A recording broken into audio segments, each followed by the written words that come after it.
Okay, I know exactly what's happening over here. The function is increasing. So when I go down to the derivative, Make it positive. right, must be positive. Now let's take our conversation up a notch here. Not only is the function increasing from left to right, think about what's actually happening. If I'm all the way over here, my tangent line is almost horizontal. Yeah. Almost horizontal. So the slope is almost 0. So I should be starting from 0. What happens as I go to the right, my function's increasing. Think about the slopes of those little tangent lines. What are they doing? Increasing. They're increasing. So I need positive and increasing. So the graph would look something like that. Yeah. So you don't take into consideration the mathematical? So actually, I drew this one badly. Positive and increasing as we get closer to -1. So I should not have actually crossed the line -1. Right, what happens is that your derivative also has a vertical tangent line at -1. Because the function is increasing faster, faster, faster, faster, faster as we get to -1. So the derivative becomes more and more and more positive as we get to -1. Now, over here, function increasing again, derivative positive again. We're going to 0. But it starts off really positive slope, getting closer to 0. Really positive, getting closer to 0. After 0, decreases, negative slope. So we're going from 0 to like really, really, really negative. Over here, function decreasing, starts off almost vertical, becomes almost horizontal. Your graph will be down here at negative infinity, getting closer to 0. That's what the graph of your derivative would look like. This is a rough one. Is that the graph of 1 over x? It's not the graph of 1 over x. Great question, but it's not the graph of 1 over x. All right, so let's flip over to the summary part. Okay, the extension piece. If you have time, this would be a really good opportunity to earn a B's point. This is not for a grade. This is just your enjoying the beauty that is mathematics. Yes, enjoying it. Enjoying all the things that I do to your brain. Can I go back to the graph? Yeah. Okay. Something that you all need to know, starting on Friday, we're going to have a short daily quiz every day that you walk in. Short. Breathe. The more of these that we do, the more of them I will drop. From Friday until like forever. Yeah, no.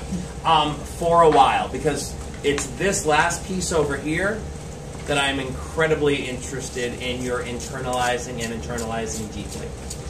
So everything that I'm going to put on here is exactly what you're going to see on the quiz Friday. I would love for it to be 100. I don't think anyone's going to get 100 yet. Okay. So we're looking connecting f and f prime. F is increasing, then what do we know about f prime? Positive. F prime positive. Let's write it out. F prime positive. If f is decreasing, then Negative. f prime is negative. If f has a sharp point, It's not differential. then f prime is undefined. Okay? What do you mean by sharp? Sharp point is another way of saying cusp point. Just not using my German. Cusp point, right? You have to spit. Okay. If f has a vertical asymptote at x equals a, It has also. then f prime also has a vertical asymptote at x equals a. OCO? Shouldn't it be horizontal axis for the next one? Because it's as x minus. Yes. Thank you for being there for me, son. He's not actually my son. I have no son that I know of. Okay. Ha ha ha.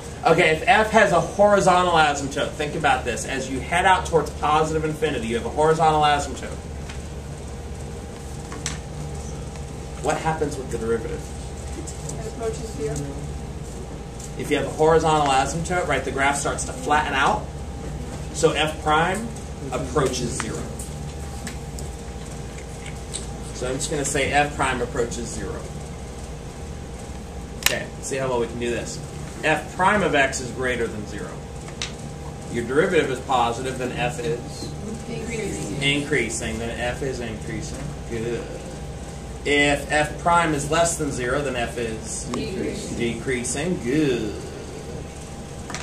If f prime changes from positive to negative, take a moment and actually think about that. If your derivative is changing from positive to negative, what do you know about f? No, wait for some waiting for hands. I see 3 hands. F prime changes from positive to negative. The function changes from increasing to decreasing, and we would call this, Amanda? Does it have a relative maximum or minimum? No. Careful. It's 0. Okay. F prime changes from positive to negative. So what does F do? So it was increasing and then decreasing. Increasing, then decreasing. What would you call that? Melissa? A relative max. You blew it because then you said or min. F prime changes from positive to negative. F increases, then decreases. You okay? Sleepy? Okay. So then F has a relative max. Amanda, let's loop back around to you over here. If F prime changes from negative to positive, then F has a relative minimum. Good. Okay? Now everybody can play here. If F has a relative maximum, then F prime has a root. No. Oh, opposite. Has 0. Also no. Changes from positive to negative. The only thing we know is that F prime changes. I'm going to use the little triangle. From positive to negative. And I'll show you why in just a second that this root was wrong. If F has a relative minimum, F prime changes from negative to positive. Melissa.